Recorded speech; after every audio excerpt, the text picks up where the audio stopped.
வணக்கம் மாணவர்களே, இன்றைக்கி நாம் பார்க்குறது 10th class maths example some 7.6. 704 சதுர சென்டிமீட்டர் மொத்த புறப்பரப்பு கொண்ட ஒரு கூம்பின் ஆரம் 7 சென்டிமீட்டர் எனில் அதன் சாய் உயரம் காண்கன்னு சொல்லியிருக்காமா. இப்போ மொத்த புறப்பரப்பு கொண்ட ஒரு கூம்பு, மொத்த புறப்பரப்பு கொண்ட ஒரு கூம்பு அப்படின்னா நம்ம முதல்ல நம்ம ஃபார்முலாவை நம்ம எழுதிடுவோமா. ஃபார்முலா எழுதினாலே நமக்கு முதல்ல ஒரு மார்க் கிடைச்சிடும். கூம்பின் மொத்த புறப்பரப்பு, கூம்பின் மொத்த புறப்பரப்புக்கு ஃபார்முலானது pi R L plus R. இது எனது கூம்பின் மொத்த புறப்பரப்பு. இதுதான் எனது ஃபார்முலா. நம்ம தெளிவாக படிச்சுக்கணும். இந்த வடிவியல் இந்த பாடத்தில் 7th சாப்டரில் ஃபார்முலா என்ன செய்யணும், ஒரு பேப்பரில் எடுத்து ஸ்டெப் எல்லா ஃபார்முலாவும் எடுத்து நம்ம பஸ்ஸில் போச்சோமேமோ என்ன செய்யணும், உட்காந்து ஒழுங்காக படிச்சுக்கணும், நல்லா மனசில் எழுதிக்கணும். இப்போ பாருங்கள், இந்த ப்ராப்ளத்தில் மொத்த புறப்பரப்பு கொண்ட ஒரு கூம்பு அப்படி நம்ம எழுதணும். கூம்பின் மொத்த புறப்பரப்பு pi R L plus R. 704 சதுர சென்டிமீட்டர். அப்போ கூம்பின் மொத்த புறப்பரப்பு என்னது? கூம்பின் மொத்த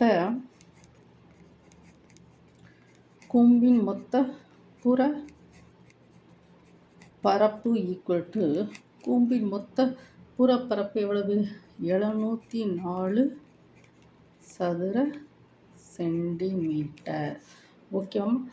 ஒரு கூம்பின் ஆரம் என்னது? ஆரம் ஆர் ஈக்குவல் டு 7. அப்போ இனி அதன் சாய் உயரம், சாயுரம் எவ்வளவு? L question mark. எல்லாத்தையும் இதில் சப்ஸ்டியூட் பண்ணி நம்ம ஆன்சர் கொண்டு வரணும். ஓகேவா? கூம்பின் இன்னொரு தடவை எழுதுவோமா? கூம்பின்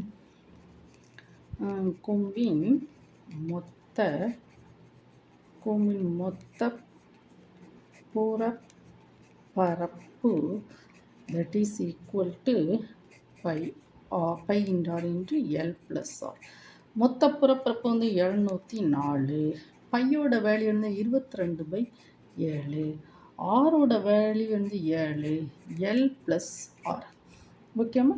இப்போ 7 கேன்சல் ஆகிடுதா? So 704 22 L plus 7. 704/22 equal to L plus 7. 2 divide பண்ணோம் 1. ஓகேம்மா? இது 3 ஸ்டார் 2 ரிமைனிங் 1 10 5 ஸ்டார் 10 2. ஓகே, இங்கே 11 இருக்குது. அப்போ 11ஆல் டிவைட் பண்ணோம் 1. இது 35னா 3 11 ஸ்டார் 33. Remaining 2 that is 2. ஓகேம்மா? So that is 32 equal to L plus 7. இதெல்லாம் நார்மல் சிம்பிளிஃபிகேஷன். ஓகேவாம்மா? So 32 minus 7 equal to L. So that is equal to L equal to என்னது? 25. ஓகேவாம்மா? நீங்கள் என்ன செய்யணும், இந்த ப்ராப்ளத்தில் என்னது ஃபார்முலா தான் மெயின். ஓகேம்மா? இந்த ஃபார்முலாவை pi R L plus R, இந்த ஃபார்முலாவை தரோவாக நாம் படிச்சுக்கிடணும். ஓகேவாம்மா? படிச்சுட்டு இதில் என்ன செய்யணும், ஆரை சப்ஸ்டியூட் பண்ணுறோம். என்றைக்குமே இந்த ப்ராப்ளத்தில் பையோட வேல்யூ என்னது? 22/7. அதை நீங்கள் என்றைக்கும் மனசில் வச்சுக்கணும். சப்ஸ்டியூட் பண்ணி என்ன செய்யணும், இந்த சாய் உயரத்தை நம்ம எல்லை நம்ம கண்டுபிடிக்கணும். ஓகேவாம்மா? இந்த வீடியோவை என்ன செய்யணும், 1 டைம் 2 டைம் ஓட விட்டு படிக்கணும். ஒரு நோட்டை எடுத்து ப்ராப்ளத்தை ஸ்டெப் பை ஸ்டெப்பாக எழுதணும். இந்த வீடியோ பார்க்கக்கூடிய ஒவ்வொரு மாணவனும் எனக்கு ஒரு லைக் கொடுக்கணும், சப்ஸ்கிரைப் பண்ணணும். கமெண்ட் செக்ஷனில் உங்களுக்கு என்னென்ன ப்ராப்ளம் வேணும்னு சொல்லுங்கள், அதை நான் அப்லோடு பண்ணி விடுறேன். உங்களுக்கு தேவைப்பட்ட லைவ் கிளாஸ்க்கு ஈவினிங் 7 to 9 உங்களுக்கு லைவாகவும் பாடம் நடத்த வரணும். ஓகேவா? Thank you student.